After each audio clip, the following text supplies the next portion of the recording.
Welcome to The Explainer. Our whole goal here is to break down complex topics into presentations that are, well, actually clear and engaging.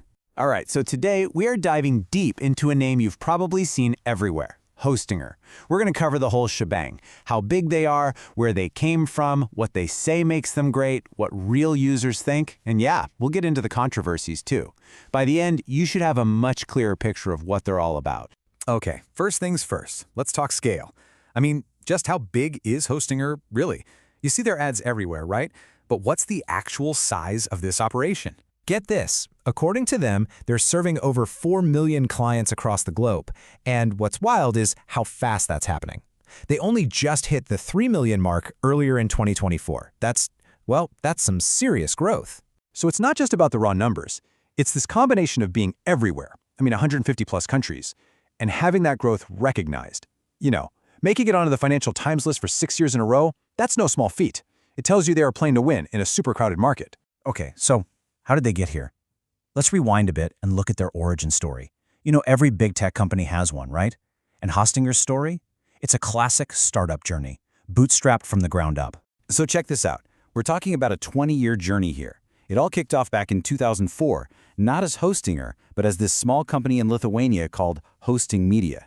The name Hostinger didn't even pop up until 2011. But from that point on, you can just see things take off, especially in the last few years. The growth really started to accelerate. So, in such a crazy competitive space, what does Hostinger say is their secret sauce? What's the big promise they're making in all those ads we see? Well, it really comes down to three main things. They're three pillars, if you will. First, speed. They talk a lot about their global servers making your website fast. Second, their management tools, specifically their own custom control panel called H-Panel, which is meant to be super easy to use. And third, the classic promise, 24/7 support, always there when you need them. And of course, they've got testimonials to back this up. Take this one from a software engineer, and get this, he manages 94 websites with them. He calls out two things specifically, that's server speed and what he calls 5-star customer support. Here's another one, this time from an online store. And they really focus on that support team. The key takeaway here wasn't just that they were nice, but that they actually fixed the problem and did it fast. When something's broken, that's all that matters. And this one from a web developer, this hits on that second pillar we mentioned, the tools. He's talking about wanting full control of his code. So for the tech-savvy crowd, the people who really want to dig in and tweak things, this is a huge deal. Okay, so that's the marketing story. But what's it really like to use Hostinger every day? Let's move past the hand-picked testimonials and look at a review from someone who's been a customer for 4 years. That should give us a pretty honest look. And his main point is crystal clear. It's all about value for money. He basically calls it the cheapest web host you can find that's still actually good. And that's a really powerful message, especially when you stack it up against other hosting companies. Let's look at their two most popular WordPress plans, because this really lays out the choice you're making. The premium plan is, ridiculously cheap, but you're locked into just one website, and you don't get a free domain. Then you have the business plan. It costs a bit more, though still super affordable, but it's a huge jump in features. We're talking up to 100 websites, and you get that free domain. You can see why that's the go-to for freelancers. So, to sum up this user's experience, what's the verdict? Well, the custom control panel, that H-Panel, big thumbs up. Super simple, easy to manage. He also loves that they accept local payment types in places like India, which is a huge deal, but it's not perfect. He mentions that even with a 99.9% uptime promise, you still get some slowdowns now and then. And the customer support, it's good, but can be a little slow. All right, now we need to talk about the other side of the coin. For a truly balanced picture, we have to dig into the criticisms and, frankly, some of the pretty serious security concerns that have followed Hostinger over the years.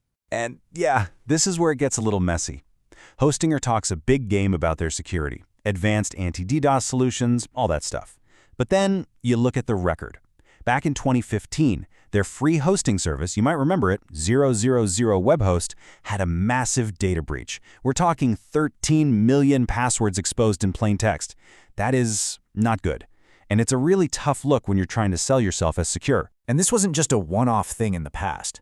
As recently as 2023, the Cybercrime Information Center put Hostinger in the top 5, not for something good, but for being a top host for phishing attacks when you compare it to the size of their network. So what that means is, For their size, they had a disproportionately high amount of phishing activity going on. And unfortunately, the list goes on. This isn't just one or two isolated incidents. Over the years, different security firms have pointed fingers at them. Back in 2015, one report said over 90% of phishing sites for Steam were on Hostinger. Then in 2022, another report claimed a feature on their site was being exploited for phishing. And then there are the other accusations, like claims they were using their own employees to pump up their review scores. Okay, so let's put it all together. You've got the slick marketing and the low prices on one hand.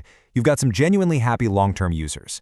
And on the other hand, you have some really serious documented criticisms. So what do you do with all that? How do you decide if Hostinger is the right call for you? Let's just break it down. Simple pros and cons. On the pro side, you can't argue with the price. It's highly affordable. And that H-panel control panel is genuinely user-friendly, which is awesome for beginners.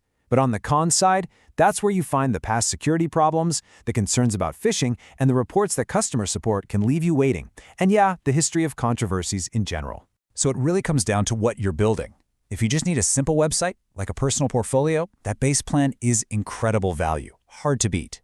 If you're a freelancer trying to manage a bunch of client sites without breaking the bank, the business plan is a really strong option. But if your project handles sensitive data, or if security is your absolute #1 concern, you really have to pause and think about that history. It might just be a deal breaker for you. And in the end, it all boils down to one question, doesn't it? For your project, what's more important? Getting an amazing price or having a flawless security record? It's really a trade-off between affordability and peace of mind. Only you can decide which one wins. Thanks for joining us for this explainer.